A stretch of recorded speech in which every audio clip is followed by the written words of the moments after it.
السلام عليكم ورحمة الله وبركاته. وعليكم السلام ورحمة الله وبركاته. الحمد لله الحمد لله رب العالمين والعاقبة للمتقين والصلاة والسلام على رسوله النبي الكريم وعلى آله وصحبه أجمعين.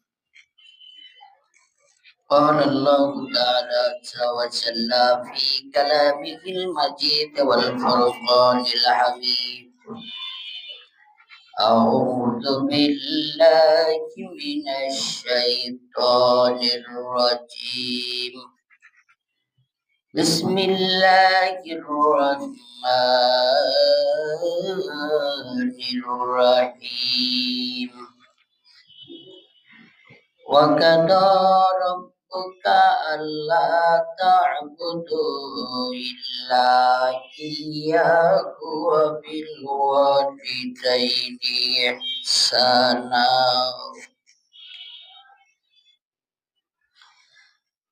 إما يبلغن عندك الكبر أحدهما أو كلاهما فلا تقل لهما أف ولا تنهرهما وقل لهما قولا كريما.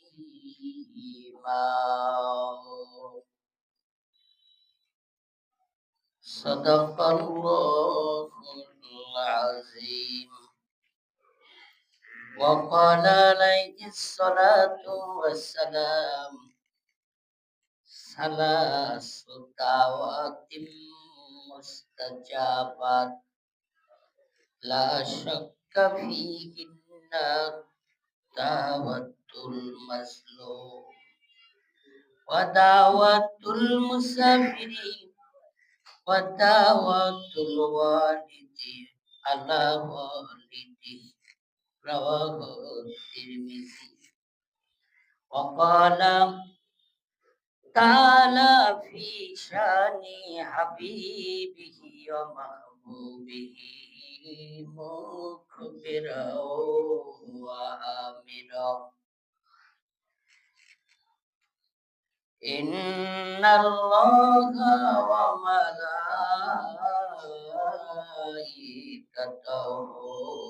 يصلون على النبي يا أيها الذين آمنوا صلوا عليه وسلموا تسليما. اللهم صل على سيدنا مولانا محمد وعلى آل سيدنا مولانا محمد. غريب كمل جاء ضعيف كما يتيم كوالي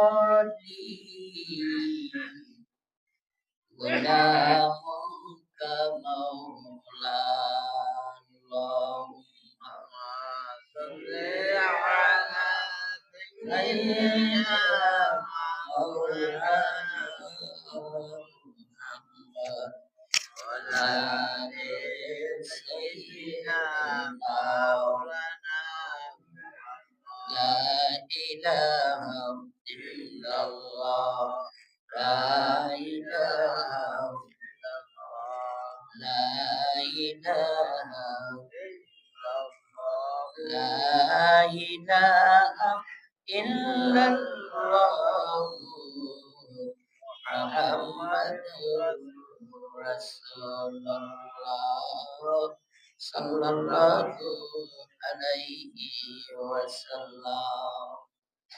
معزز হাজিরিন, উলামায়ে কেরাম, মুরব্বিয়ানে কেরাম, যুবক ভাইয়েরা, মহান আল্লাহ তাবারক ওয়া তাআলার দরবারে লাখো কোটি শুকরিয়া যে মহান রব্বুল আলামিন আমাদেরকে অত্যন্ত মায়া করে দয়া করে আজকে এই মসজিদে আসার বসার আল্লাহ নামের জিকির তার হাবিবের প্রতি দরুদ ও সালাম পড়ার আল্লাহ সুযোগ করে দিয়েছেন।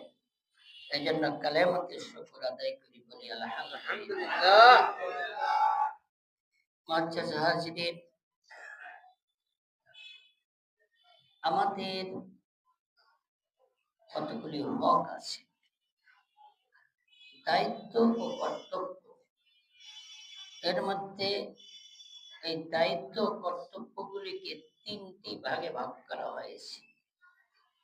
একটা ভাগ হলো আল্লাহর হক, আর একটা হলো মাতা পিতার হক, আর একটা হলো সাধারণ মানুষের হক, প্রতিবেশী।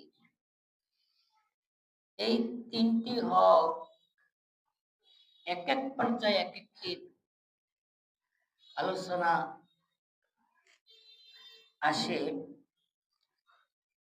আল্লাহর হকের ব্যাপারে আল্লাহকে মানতে হবে, এক বলে স্বীকার করতে হবে, ঈমান আনতে হবে, রাসূলের প্রতি বিশ্বাস স্থাপন করতে হবে। পিতামাতার হক, এই পিতামাতার হকটাকেও এখানে গুরুত্বের সাথে আনা হয়েছে। আমাদের পৃথিবীতে এই যে আগমন, আমাদের ছোট থেকে বড় হওয়া, লালন পালন আমাদের পিতামাতাদের মাধ্যমে হয়েছে। আমরা কেউ কিন্তু এইভাবে একেবারে বড় হইয়া পৃথিবীতে আসি নাই, বা কোন স্থান থেকে অবতরণ করি নাই। একটা সময় আমরা মাতৃগর্ভে ছিলাম, আবার একটা সময় মায়ের কোলে ছিলাম। বাবা মায়ের ভালোবাসায়, স্নেহে, প্রতিপালনের মাধ্যম দ্বারা আমরা বড় হয়েছি, বালেক হয়েছি। আমাদেরকে শিক্ষা দিয়েছেন, আমাদেরকে আদর্শ শিক্ষা দিয়েছেন, বড় করেছেন। আমরা আজকে সমাজে বড়,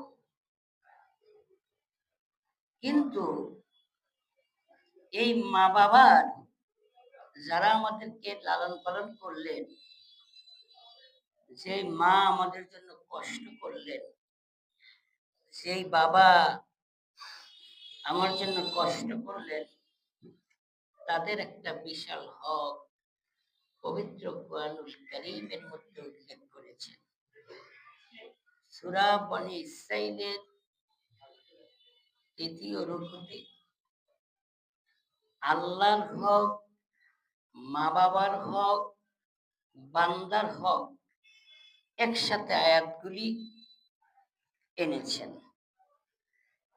এই আয়াতের মধ্যে পিতামাতার হক নিয়ে আলোচিত হয়েছে। এই পিতা এবং মাতা অথবা মাতা পিতা বর্তমান সমাজের মধ্যে সবচেয়ে বড় যে বেদি, এই বেদির মধ্যে সন্তান তার মা বাবার কথা মানে না, শোনে না। সন্তান তার মা বাবার প্রতি শ্রদ্ধাবোধ রাখে না। সন্তান তার মা বাবার অধিকার আদায় করে না, অধিকার দেয় না। এটা একটা বিশাল সামাজিক ব্যাধি। আর কিয়ামতের পূর্বে সন্তান তার বন্ধুদেরকে কাছে টেনে আনবে, আর তার মা বাবাকে দূরে সরিয়ে দিবে। মা বাবার কথা ভালো লাগবে না। মা বাবা কোনো বিষয়ে পরামর্শ দিলে পরামর্শ সুইটেবল হবে না। বন্ধু বান্ধব, অন্য কেউ যদি কোনো পরামর্শ দেয় সেটাই তার কাছে ভালো লাগবে। একটা জিনিস দেখবেন, যেই সন্তান মা বাবার আনুগত্যশীল, যেই সন্তান মা বাবার অনুগত, শরীয়ত সম্মত ভাবে আদব রক্ষা করে চলে, যেই সন্তান, মা এবং বাবা যেই সন্তানটির প্রতি সন্তুষ্ট, ব্যবহারের মাধ্যম দ্বারাই, খেদমতের মাধ্যম দ্বারা, চলাফেরার মাধ্যম দ্বারা ওই সন্তানটি সমাজের মানুষের প্রতি শ্রদ্ধাবোধ, ভালোবাসা এবং সমাজের মানুষের কাছেও সে ভালোভাবে চলার চেষ্টা করে। মা বাবার সাথে যে সন্তান বেয়াদবি করে, যেই সন্তানের কথায় মা বাবার চোখের পানি ঝরে, যেই সন্তানের আচরণে মা বাবার কলিজা পুড়ে ছারখার হয়ে যায়, ওই সন্তান কোনদিন সমাজের মানুষের উপকার করতে পারে না। ওই সন্তান সমাজের মানুষকেও আঘাত দেওয়ার চেষ্টা করে। কথা ঠিক না বেঠিক? সন্তান, যেই সন্তান মা বাবার সাথে ভালো ব্যবহার করে, সেই সন্তান মানুষের সাথেও ভালো ব্যবহার করবে। যেই সন্তান মা বাবার সাথে বেয়াদবি করবে না, সেই সন্তান সমাজের মধ্যে ভালো মানুষ, আলেম ওলামা এবং সাধারণ মানুষের সাথে খারাপ ব্যবহার করবে না, ভালো ব্যবহার করবে। যে মা বাবার সাথে বেয়াদবি করে, মা বাবাকে গালিগালাজ করে, মা বাবার প্রতি তার বিরূপ আচরণ থাকে, ওই সন্তান যতই ভালো দেখবেন, তার মধ্যে একটা ঘুমন্ত জানোয়ার তার ভিতরে কাজ করতেছে।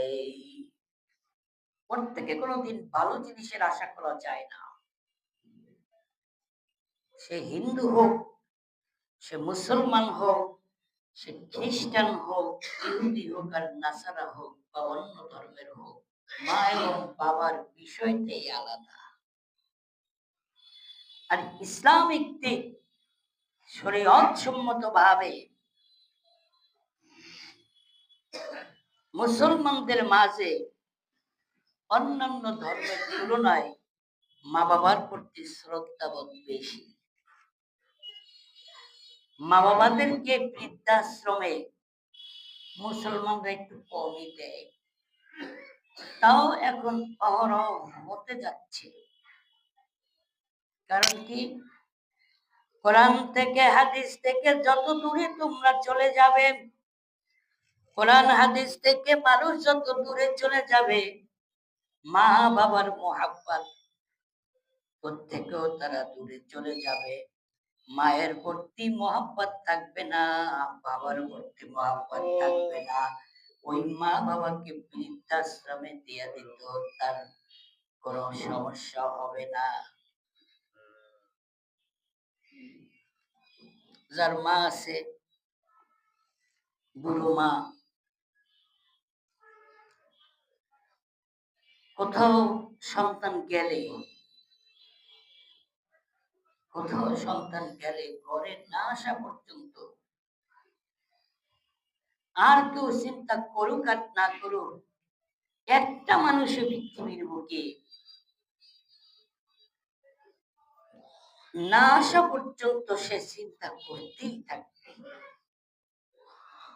যখন সন্তান ঘরে এসে সালাম দিয়ে মাকে মা বলে ডাক দেয়,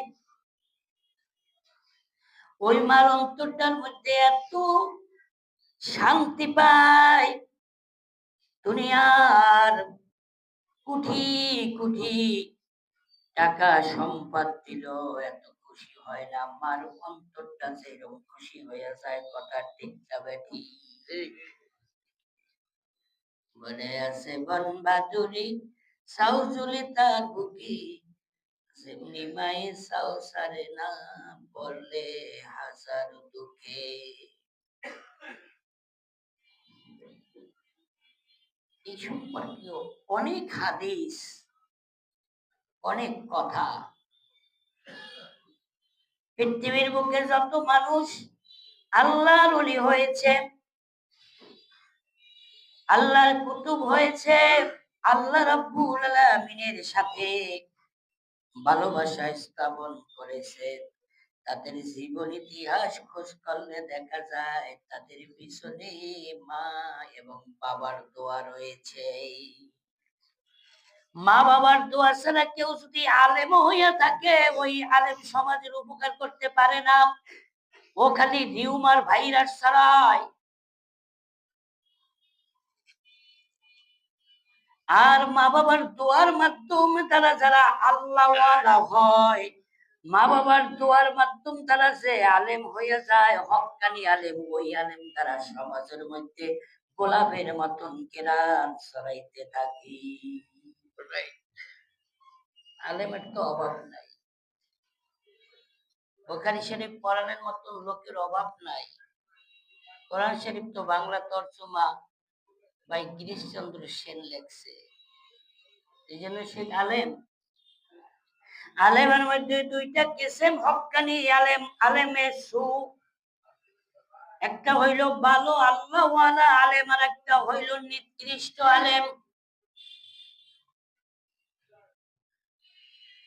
এই হক্কানি আলেম হতে হলে, আল্লাহওয়ালা হতে হলে, পাওয়ারফুল ওলি হতে হলে তাদের পিছনে মা এবং বাবার দোয়া লাগে। মা বাবার দোয়া ছাড়া হক্কানি আলেম হওয়া যায় না, আল্লাহর ওলি হওয়া যায় না, সমাজের ভালো নেতা হওয়া যায় না।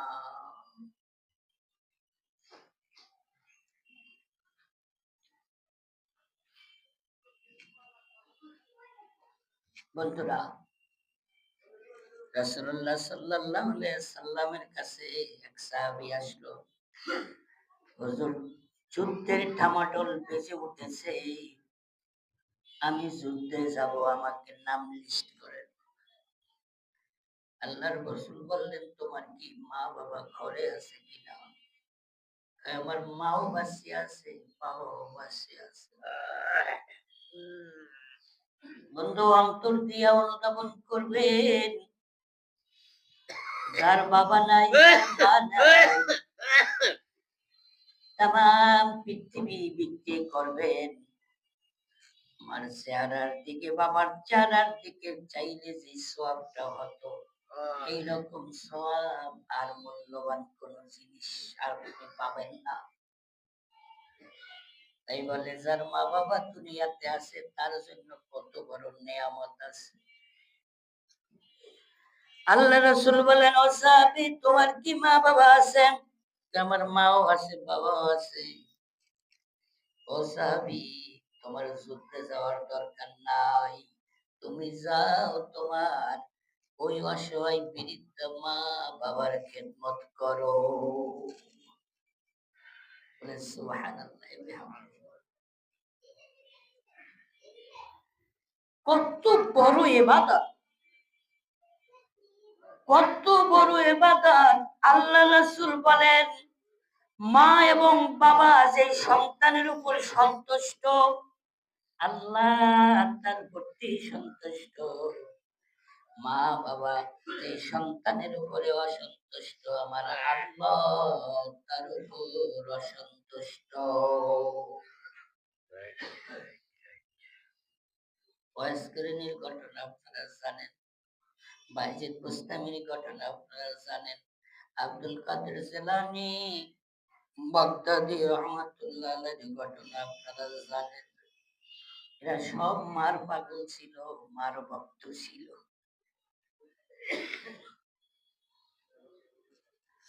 বাইজিদ, মা বললেন পানি, পানি। ঘুমের মধ্যে চিৎকার দিয়ে উঠলো, পানি পানি করে। ছোট্ট বাইজিদ কেউ বলে 10 বছর বুঝ হয়েছে, মার পানি ঘরের মধ্যে নাই, ধরে গিয়া মার জন্য পাগল মায়ের পাগল বাইজিৎ পানি আনলো, দেয় মা ঘুমাইয়া রয়েছি, মায়ের জাগায় না, যদি জাগাই মার ঘুমের ডিস্টার্ব হবে, আমি ঘুমাইতেও পারি না, যদি মা আবার পানি পানি বলে আবার ডাক দিয়া ওঠে, তখন যদি পানি দিতে না পারি দাঁড়ায় রইল। পূর্ব গগন ফর্সা হইল, জনন মিলিল আখি, মা দেখে তার শিয়রের পাশে সন্তান পানি হাতে দাঁড়ায় রয়েছে। বাবা তুমি কেন দাঁড়ায় রয়েছো? বলে মাগু, আপনি রাত্রে গভীর রাত্রে পানি বলে চিৎকার দিয়েছে, আমি পানি এনে দাঁড়িয়ে রয়েছি, আমি ঘুমাতে যাই নাই, যদি আমি ঘুমাতে যাই ঘুমা, আপনি যদি আবার পানি চান, আমি যদি ঘুমের ঘরে ঘুমাইয়া থাকি, তাইলে আপনার পানি দিতে পারবো না, আমার বেয়াদবি হয় না। যাতে বাইজিদ মুস্তাফির মা পানিটা খেয়ে আল্লাহর কাছে হাত তুলে দোয়া করলো, আল্লাহ তুমি আমার বাইজিদকে তুমি ওলি আল্লাহ হিসাবে মঞ্জুর করিয়া নাও, আমার বাইজিদকে ও আল্লাহ তুমি সুলতানুল আউলিয়া, আমার বাইজিদকে তুমি সুলতানুল আরিফিন হিসাবে মঞ্জুর করিয়া নাও। ওই বাইজিদ বাস্তামি তার জীবনীতে পাওয়া যায়, বাইরে একজন ভালো ওলি পেতে হলে, একজন ভালো উস্তাদ পেতে হলে, একজন ভালো নেতা পেতে হলে মায়ের এবং বাবার দোয়া লাগে। ওই বাইজিদ এমন একজন আল্লাহর ওলি জীবনে পেলেন, যেই ওলি পাওয়ার উসিলায় তার মধ্যে এইরকম ফয়ুজিয়াত সৃষ্টি হলো, এইরকম যে আল্লাহর ওলি হলেন, এত পাওয়ারফুল। কেউ যদি বলতো আপনি আর একজন বাইজিদ তৈরি করিয়া দেন, সে ফয়ুজিয়াত দিয়ে ওই লোকটাকে তৃতীয় একজন বাইজিদ হিসাবে বানায়া দিতে পারতো। আজকে ওলি আল্লাহদের জীবনী শুনলে আমরা মনে করি এটা কেমন জানি কাল্পনিক। এই আল্লাহর ওলিদের জীবনীর আলোচনার মাধ্যম দ্বারাই আমাদের জীবনকে সাকসেস করা সম্ভব। মায়ের একটা কথার উপর ভিত্তি করে ডাকাতের সর্দাররা তওবা করে আল্লাহর ওলি হয়ে যায়।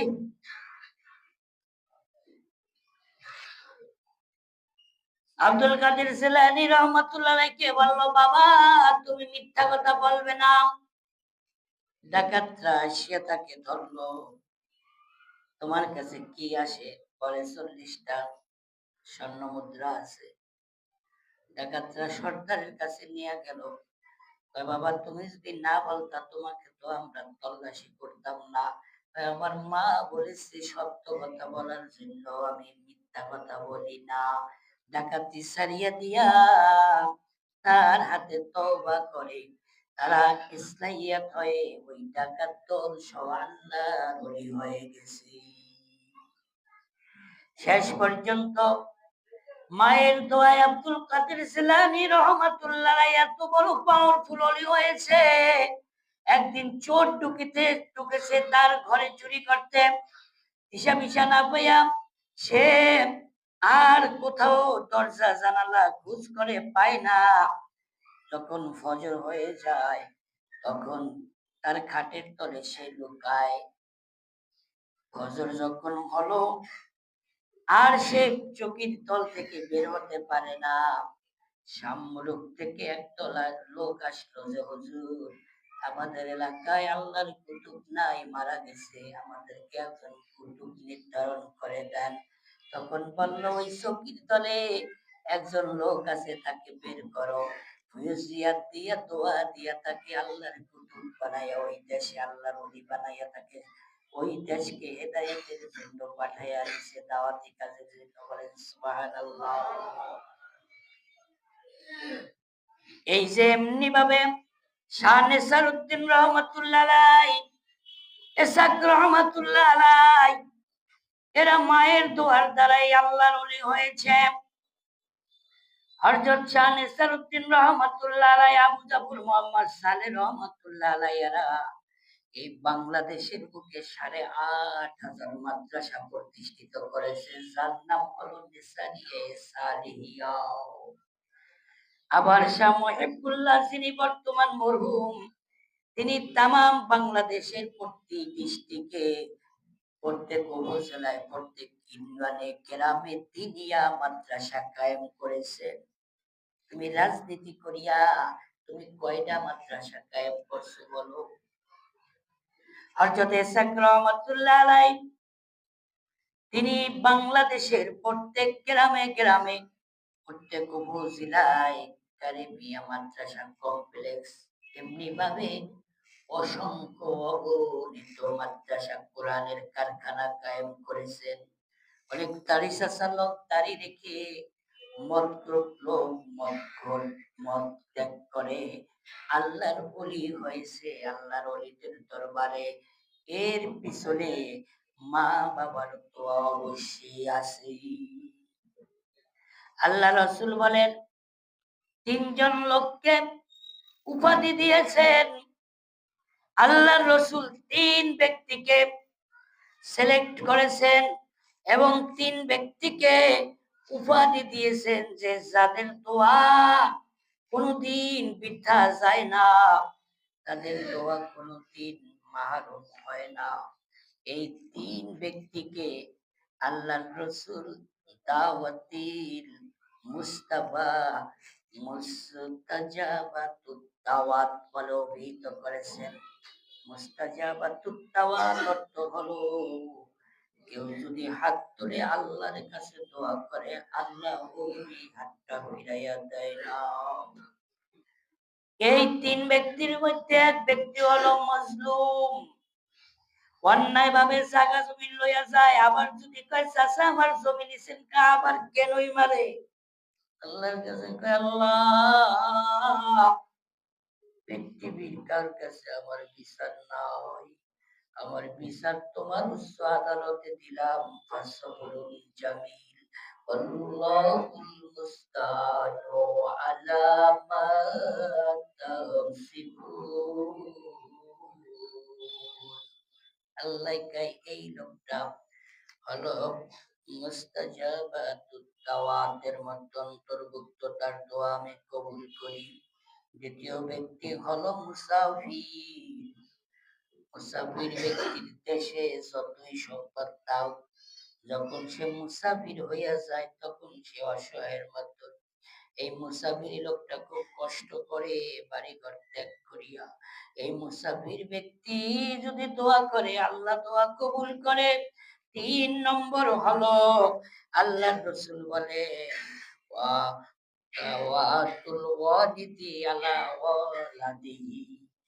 কোনো মা বাবা যদি সন্তানকে বদদোয়া করে, কোন মা বাবা যদি সন্তানের যদি বদদোয়া করিয়াই ফালাই গো, আল্লাহ কয় আমি ওই বদদোয়া রদ করি না, আমি অ্যাকশন ঘটাইয়া দিই।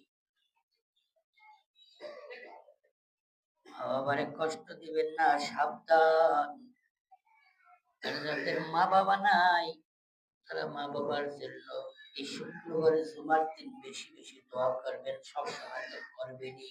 রব্বিরহামহুমা কামা রাব্বায়ানি সগীরা। যে লোকটা বদদোয়া করলে আল্লাহ কবুল করিয়া লয়, ওই লোকটার মনটা যদি খুশি রাখতে পারেন, ওই মাকে যদি খেদমত করতে পারেন, ওই বাবাকে যদি সাবান দিয়া গোসল করে দিতে পারেন, ওই মায়ের পায়খানা যদি সাফ করিয়া দিতে পারেন, ওই মা যদি আল্লাহর কাছে হাত তুলিয়া বলে আমার আল্লাহ আমার এই সন্তানটাকে তুমি হেফাজত করিও, বিপদ থেকে মুক্ত করিও, মিথ্যা মামলা থেকে মুক্ত করিও, আল্লাহ গো আমার সন্তানটারে দুনিয়ার কোনো কাজে ঠেকাইও খাইও না। আমার এই সন্তানটাকে ওলি বানায়া দিও, আলেম বানায়া দিও। ও আল্লাহ, তুমি আমার এই সন্তানটাকে ভালো করে দিও, আমার সন্তানটার রোগ ভালো করিয়ে দিও। আমার আল্লাহ অবশ্যই কবুল করবে। কাজী মুআজ্জাজ হাজিরিন, মা এবং বাবার আলোচনা এই সংক্ষিপ্ত সময় করিয়া সাথ পাওয়া যায় না। কাজী আমরা সবসময় তাদের জন্য দোয়া করবো, হোক জীবিত হোক মৃত্যু। রব্বির হামহুমা, পড়েন সবাই, রব্বির হামহুমা সগীরা ওয়া মা তাওফীক ইল্লা বিল্লাহ।